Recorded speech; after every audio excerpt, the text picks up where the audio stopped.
하는 말씀 마태복음 21장 23절에서 32절까지 말씀입니다. 21장 23절에서 32절까지 말씀. 우리 같이 말씀 봉독합니다. 예수께서 성전에 들어가 가르치실새 대제사장들과 백성의 장로들이 나와 이르되 네가 무슨 권위로 이런 일을 하느냐? 또 누가 이 권위를 주었느냐? 예수께서 대답하시되 나도 한 말을 너희에게 물으리니 너희가 대답하면 나도 무슨 권위로 이런 일을 하는지 이르리라.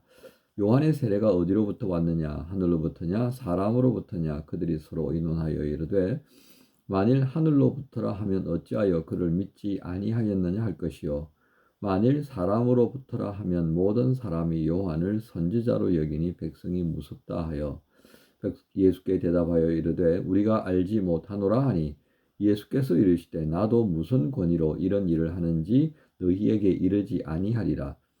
그러나 너희 생각에는 어떠하냐? 어떤 사람에게 두 아들이 있는데 맏아들에게 가서 이르되 오늘 포도원에 가서 일하라 하니 대답하여 이르되 아버지 가겠나이다 하더니 가지 아니하고 둘째 아들에게 가서 또 그와 같이 말하니 대답하여 이르되 실소이다 하였다가 그 후에 뉘우치고 갔으니 그 둘 중에 누가 아버지의 뜻대로 하였느냐?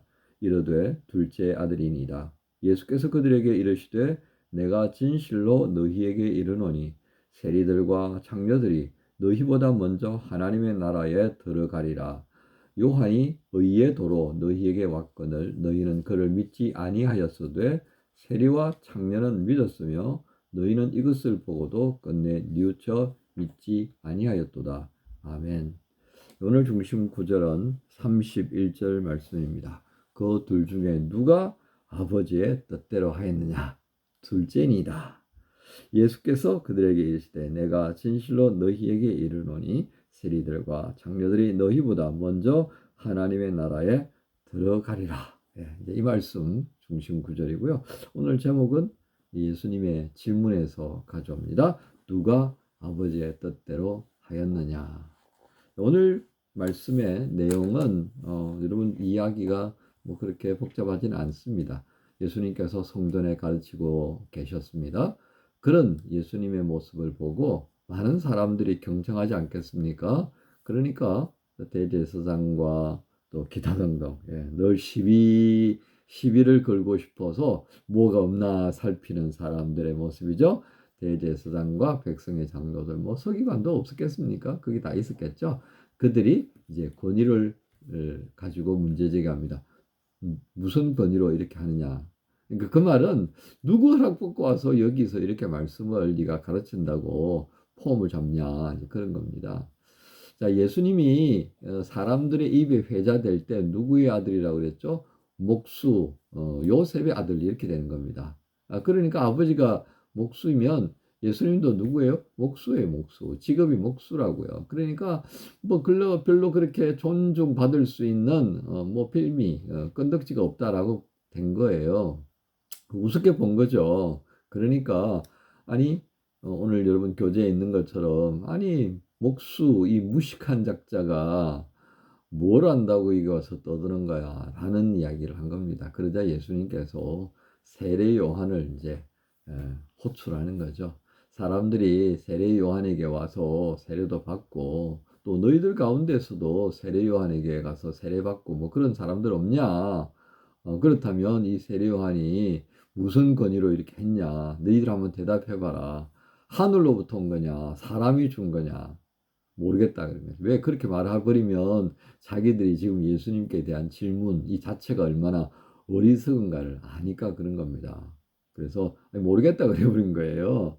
알죠. 이 세례 요한의 권위가 어디로부터 왔는지. 그럼에도 불구하고 자기들의 말한 것 질문의 모순이 돼버리니까 그 질문을 부끄러워하게 되는 거예요 지금. 그렇지만 자존심이 상하니까 예수님에게 모르겠다 그래버린 거예요. 그러면서 예수님이 비유로 하시게 된 것이 두 아들입니다. 자, 이 두 아들 가운데 둘째 아들이 중요하게 부각하죠. 왜 그렇습니까? 행했기 때문입니다. 큰아들은 예 하고 대답은 했지만 행동하지 않았어요. 하지만 둘째는 안 가요. 야, 내가 그걸 왜 해요? 그래 놓고선 내가 그러면 안 되지. 그러고 가서 했다는 거예요. 그 대표적인 비유의 대상이 지금 누구겠습니까? 바로 창기들 그리고 세리였다라고 하는 것입니다. 사람들이 모두가 다 죄인이라고 비아냥거리고 같이 밥도 안 먹고 옷을 서치지도 않고 저 멀찍이 있도록 요구하는 그 죄인들은 어떠했습니까? 말씀을 듣고 예수님을 찾는 자가 되어졌고 그리고 경청하는 자의 자리에 섰다 이거예요. 이게 중요하다는 겁니다. 자, 우리는 오늘 이 말씀을 보면서요. 우리의 삶에 어떻게 적용해야 하겠습니까? 자, 사실 어떻게 보면 그 교회를 한번 우리가 예를 들어서 이야기할 수 있겠습니다. 우리가 믿음이라고 하는 것을 큰 믿음이다. 어린아기의 믿음이고 이거 어떻게 청량해요? 뭘 가지고 청량해요? 말씀을 들었을 때 행동하느냐 안 하느냐 우물쭈물하냐 그런 거다 그죠? 이전보다도 조금 더 믿음으로 행동하려고 이렇게 몇 발자국 지금 걸어가고 있느냐 그죠? 그런 겁니다 그죠? 행동하지 않으면 그 믿음의 척도를 우리가 어떻게 알아요 그죠? 아니 가만히 돌부처처럼 가만히 앉아 있는데 거기에 무슨 생각이 들어 있는지 뭘 할 수 있는지 어떻게 알아요 그죠? 행동하는 겁니다. 오늘 여기서 우리가 주목해야 될 부분은 바로 그거예요. 그래서 제목도 뭐라고 되어 있다고요? 누가 아버지의 뜻대로 하였느냐. 행동의 부분을 굉장히 중요하게 여겨야 된다는 겁니다.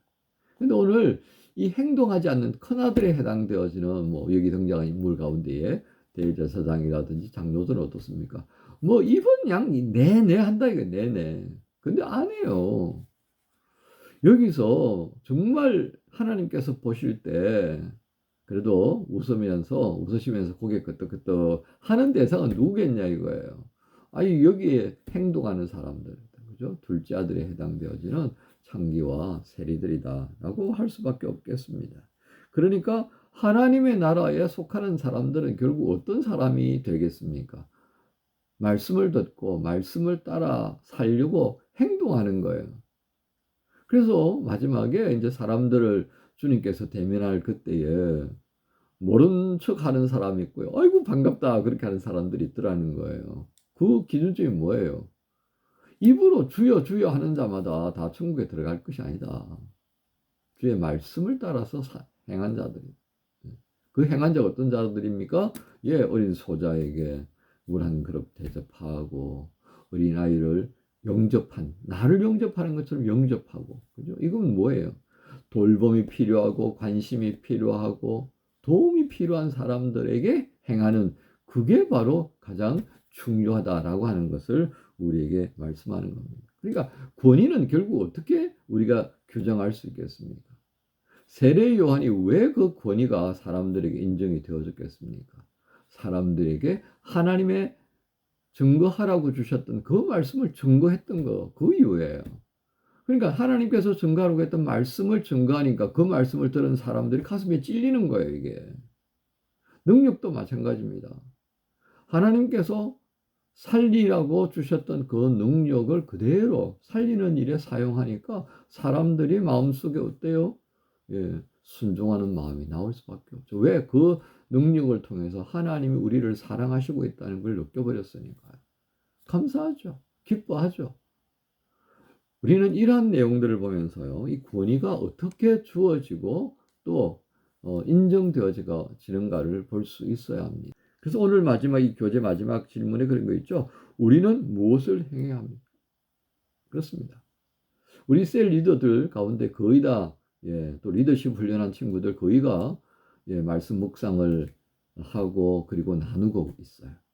이런저런 이유로 또 못하는 친구들도 있습니다만 그거 굉장히 중요한 겁니다. 묵상을 하면서 내게 주신 말씀에 귀를 기울이고 그걸 해석해내고 자기의 삶에 적용하고 그걸 기도로 바꾸는 것 대단히 중요하죠. 그런데 그것으로만 끝나면 별로 의미가 없습니다. 그 묵상이 기도가 되고 그 기도가 내 삶의 방향이 되고 목적이 되어져서 걸어가는 거죠. 이게 행동하는 것이라는 것입니다. 바로 여기에 우리는 하나님 주신 권위가 드러나게 될 것입니다. 기도하고 그리고 구체적인 행동, 바로 이런 모든 부분들이 아버지의 뜻대로 행하는 구체적인 성도의 모습이다. 그 성도의 모습을 통해서 나타나기를 원하시는 권위. 이게 오늘 세상을 변화시키는 동력이 되는 것입니다.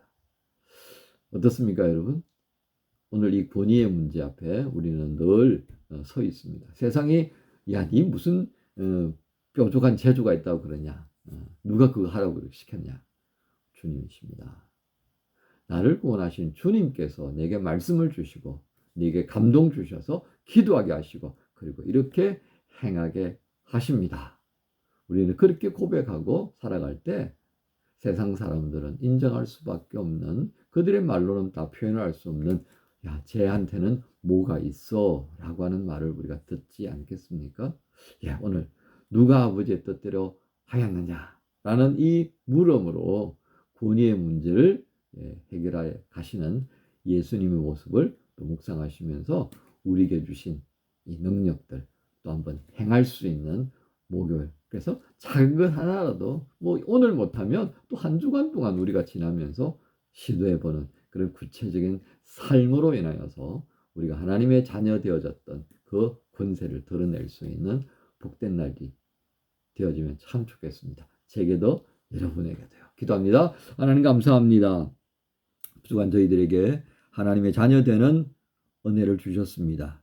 그 은혜로 말미암아 권세도 주셨습니다. 세상 사람들은 우리가 기도하고 그렇게 말씀으로 행하여 갈 때에 네가 무슨 이유로 그렇게 사느냐라고 묻곤 합니다. 왜들 그렇게 남들처럼 살아가면 되지 뾰족하게 사느냐라고 듣습니다. 하지만 바로 그것이 우리를 하나님의 자녀 되게 하신 아버지의 뜻이기에 그렇게 살고 싶고 살아가게 됨을 고백하며 이 시간 구합니다. 하나님, 이 모든 그리스도인으로 삶의 권세가 바로 하나님께로부터 주어진 것임을 언제나 고백하고 세상 사람들이 인정하든 인정하지 않든 그들이 이해하든 이해하지 못하든 관계없이 주시는 말씀을 묵상하고 감동받고 기도가 되며 그것이 우리 삶의 구체적인 방향이 되고 목적이 되어져서 하나씩 하나씩 행함으로 인해 우리에게 주신 이 권세, 이 권위가 세상을 변화시킬 수 있는 동력으로 삼게 하옵소서. 주님께 의탁합니다.